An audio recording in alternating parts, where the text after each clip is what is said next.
Welcome to the 2021-22 Student Orientation for Online728 High School. My name is Megan Rathbunine and I am the Assistant Principal of Online728. This presentation will provide you with valuable information to be successful in your Online728 course or courses. The first thing we're going to discuss today is our teacher structure. Online728 teacher structure is a little bit different than what you might expect in a traditional high school building. Most of our teachers are assigned to one online course per day that is worked into their schedule. These teachers remain in their home high school and will teach face-to-face outside of their online hours. If your teacher's high school is not your own, you will need to be very deliberate in terms of communication. Digital communication will most likely be the best option, so let's talk a little bit about that. Throughout the day, it is possible that your online teacher will not actually be at your school. So for example, if you're a student at, say, Rogers High School and you're enrolled in health, but your health teacher actually works out of Elk River High School, being able to physically meet with that teacher is not realistic. You might also be a full-time Online728 high school student, in which case you're working remotely from home. The reality is that remote communication is going to be the best means, so using email is going to be critical to success with your teachers as a student. Email is going to have to be a regular thing for you. Our staff of teachers within the district already use email on a daily basis. It is our #1 form of communication. As a student in an online program, you will need to continue to work on creating a habit of using email as your main form of communication. It is important to note that teachers who are assigned one or more online courses and also work in the buildings will hold office hours where they will be available to assist you during the scheduled period where their online course lies. This could mean that your teacher has a 3rd period office hour, 4th period, depends on their schedule. If you are unable to meet with your teacher during their designated office hours, emailing them and communicating to find a time to coordinate that works for you is critical so you can get the help that you need. English, social studies, and math teachers are a little bit different. They are actually full-time online teachers, so they are a little bit more available. These teachers will offer office hours on certain days of the week in order to meet the needs of as many students as possible. In the event that you need to work together face-to-face, English, social studies, and math teachers can coordinate to try to consistently occupy your building or the same space as you when you are at school. They will also rely on using Google Live Meet sessions in order to meet with students to work with them one-on-one. As an online learner, if you are in the building and you are not a full-time online student who is working remote, you will have dedicated spaces to work within your building. Rogers High School has a dedicated online learning lab or the media center. Zimmerman High School is using a media center as a space for students, and Elk River High School is encouraging all students that have a first or last hour to work from home remotely, though they can also use the media center when they're on site. The other difference with the online program is how our courses are structured. Now, all of our courses are delivered with periods 1 through 6, just like in the buildings, but all of our courses are delivered using Schoology. If you've been with the district before as a student, you know that Schoology is something that you are familiar with. Most of your courses that you will see in Schoology will be delivered using unit folders or weekly folders. This helps things remain consistent and allows you to understand what's going on. Student completion rules are something that might be implemented in your class, so don't be surprised if you see that feature. Student completion rules means that students need to meet certain criteria, as indicated by the teacher, with each item in order to move on to the next item within the folder. You will not be able to move on to the next unit, or maybe even the next assignment in the week, until you have finished the requirements to get to that assignment. The reason why teachers will do this is that we don't want students to be jumping ahead or falling too far behind. So for example, if you're trying to work in week 7, but we're only in week 2, you might not be able to get there without reaching out to the teacher and asking. Now, Online728 does provide some flexibility, so students who do wish to work ahead should work with their teacher to see if there's an option to do that. One thing to be aware about your Schoology course are deadlines and due dates. These will be placed on items in the given week with clear unit, week, or specific lesson deadline assignments right on your assignment title. In some cases, The ability to submit assignments beyond the current week might be disabled. You will want to talk to your teacher about any work ahead or any late work that you are going to be turning in to make sure that you're receiving credit or to make sure that you can access the appropriate materials. Finally, assessments. Assessments are a little bit different in the online program because you're not working on tests sitting in a classroom. For this reason, our assessments have time limits. So any quiz or any test that you take will be given a time limit. The reason for this is that in reality, it decreases the opportunity for cheating. Instead of restricting students by having them take assessments in the classroom, we're letting students take them outside of the classroom on their own time, but within a certain time limit. Use this as a little bit of a warning to you when you're coming up to a quiz or a test. Make sure that you never take an assessment unprepared, because you will not have enough time to look up the answers. It's very important you only take assessments when you are confident in your knowledge and have the physical time to commit to finishing that assessment. Let's talk a little bit about counselors. Students will continue to work with the counselor that they have within their building. So the bottom line is that the counselor's role in online is exactly the same, even if you are taking a course remotely and working from home. You can see from this slide that there are a couple of different things that counselors can work with you to do, such as schedule changes, unresolved challenges with a course or a teacher, personal challenges, or any questions regarding your transcripts and credits. All of our counselors in ISD 728 support students in the same capacity. If you are a full-time Online 728 student, you will be working with the Online 728 counselor that we have here. If you are a part-time student taking only 1, 2, 3, up to 5 classes, you will continue to work with your counselor in the building. If you're a student that's enrolled in physical education, this slide is extremely important. In Phy-Ed, our students are given what's known as a heart rate monitor. It looks like a smartwatch. The device is known as a Polar device, and the model number varies depending on the model that you get, but they are all basically the same. The important thing to understand about Phy-Ed in an online environment is that the bulk of the points coming from weekly exercise logs are how you're going to get ahead in the class. Given the week in the course and the week in the unit, it does vary about how much exercise you are expected to complete, but it's about roughly 4 hours per week that is required of you to be active. What will happen is that you're going to wear your device while you're participating in a physical activity, and at the end of the week, you're going to submit your data for the week's worth of assignments. This is actually going to be your activity log. When you first get the device from your health or Phy-Ed teacher, you'll set up the specific heart rate zones that are based on your individual questions. It's very important that you're honest in your questions and make sure that you get the zones that are right for you. It is also important to understand that in order to get full points for the weekly exercise log, you will need to meet the times within your specific zones.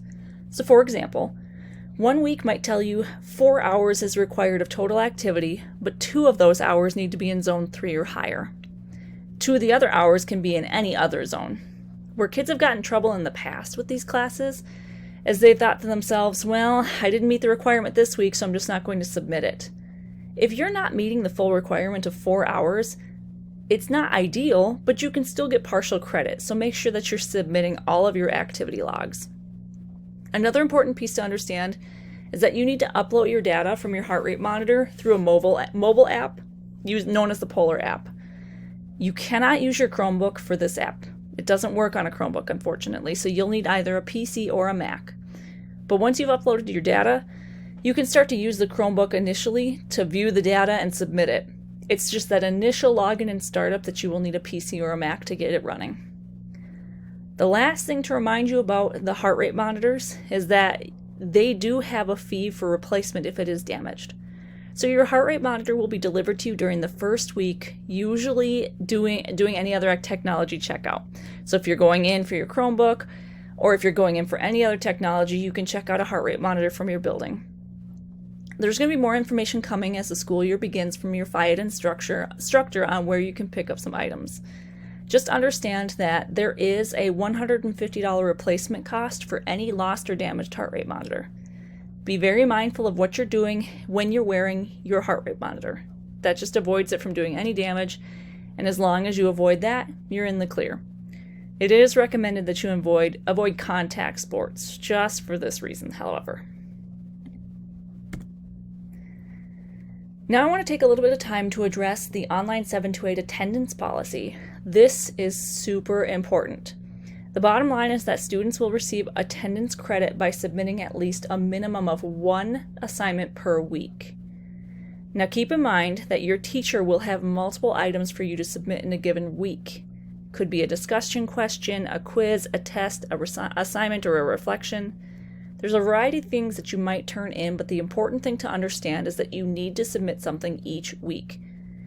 This is in order for you to be counted present, and it is a minimum, but a fair warning that doing only the minimum each week of the class is likely not to get you to a passing grade.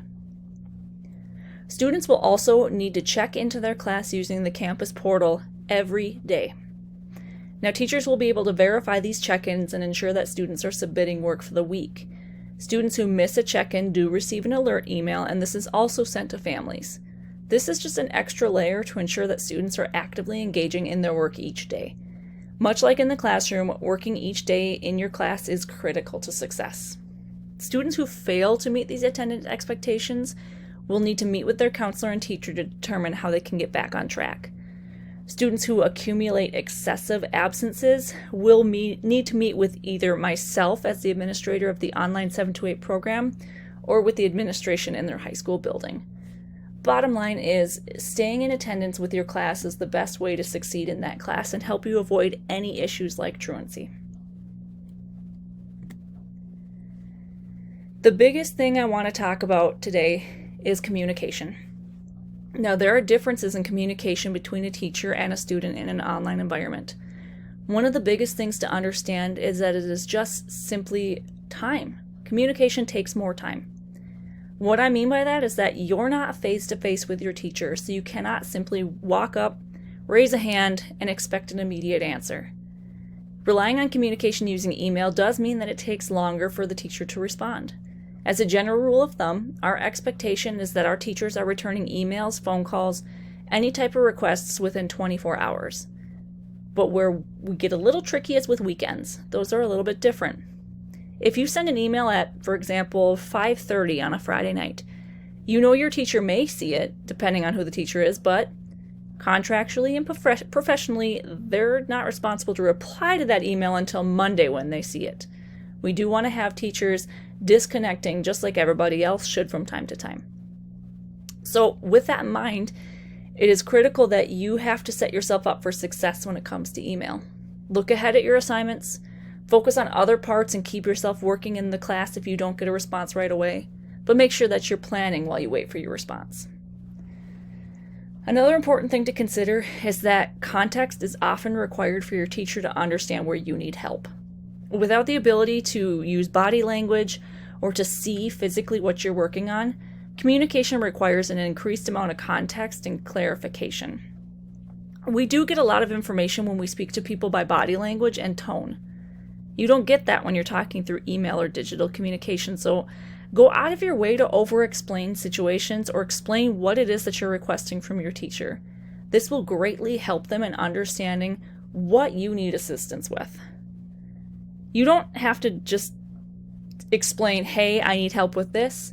It's more a matter of explaining, I need help because I don't understand X, Y, Z. And in some cases, it might be better to just request having a face-to-face conversation, whether that's over the phone, using Google Meet, or asking the teacher if they are a full-time online teacher to meet with you at your building. So let's take an example here. Let's say that I'm not sure what I'm reading in my English class. I know that I have the text and I've read through the paragraph, but I really just don't understand what it means. You know, my teacher's not in the classroom with me because my classroom is I'm working remotely from home, so they don't know which paragraph in this giant text that I'm struggling with. While I might be frustrated, I do need to clearly explain where I'm confused and what has confused me. The bottom line is that communication is different, so in order for the teacher to be effective in helping me, we need to really use tips, tricks, and over-explain in order for the teacher to be able to assist via email or make sure that we request when we need help by asking for those meetings. Remember that online does not mean that you're teaching yourself. We are all a partnership here. Your teacher, your counselor, your family at home, you as the student, and the administrative staff at Online728, we all want to help you. And we're really good at working online, I swear. So make sure that you're taking time to explain to us and using those digital communication tools that are available to you so that we keep connected. Because when we are working online, we're working at a distance. And as we've learned from the past few years, working at a distance can be hard. Understand that you're not alone. We have email, phone, Google Hangouts or Google Meets, face-to-face meeting options, and collaborative documents where we can solicit information from teachers and they can provide it to us as well. So make sure that you're using all these tools in order to be successful in your classes. A couple of things regarding some common mistakes. Often, students make a few mistakes when they enter into an online course. They assume that it's going to be a little bit easier. And they sometimes like to ignore teacher directions or requests and just skip to the step-by-step of what do I need to do. Another common mistake, not creating a dedicated study space. More often we see students being distracted and not minimizing those distractions, so making sure that you have a dedicated space to work is critical. Don't procrastinate on those assignments. Your teachers will provide you with a syllabus that gives an outline of when big projects are due, and that can assist you in trying to determine how do I manage my time. Don't believe that you're on your own. Your teacher's here to support you, as is all your family members at home. There's help that can be asked for as long as you're willing to advocate and ask for it. Don't think that you'll get away with cheating. We have tools a way for us to check and see if you're plagiarizing or using other people's work. So make sure that if you have issues in the class and you're unsure, ask. Ask for help because your teachers are more than happy to assist you rather than watching you cheat and fail the assignment or the class. Make sure to not fail at being an active participant in the class. Engage in your learning every single day. That goes hand in hand with losing motivation. Making sure that you're attending to your class every day and checking in. Even if you've finished your assignments for the week, look ahead and see what's coming next. And finally, the biggest mistake that we see, not asking questions. Your teachers are here to serve you. They want to work with you and to help you get through this material and that course. Make sure that you ask for help when it's needed so that you can be the most successful online student possible.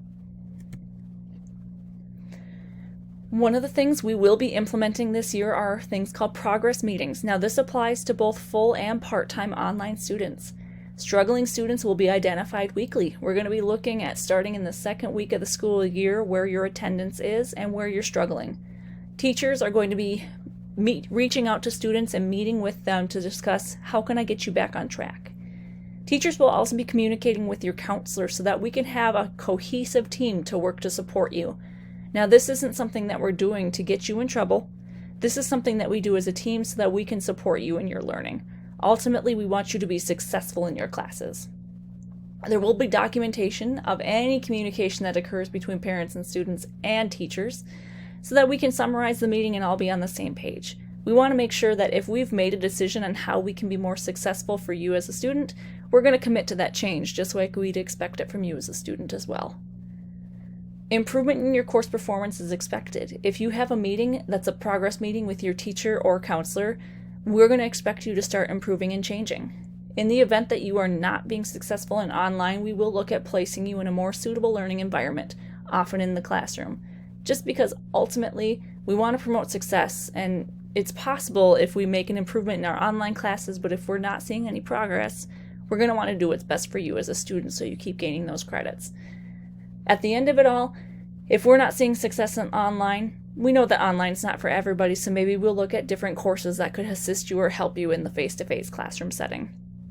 But do understand that when we come to these progress meetings, if we get to that, it's meant to help you. I want to thank you all for watching this orientation.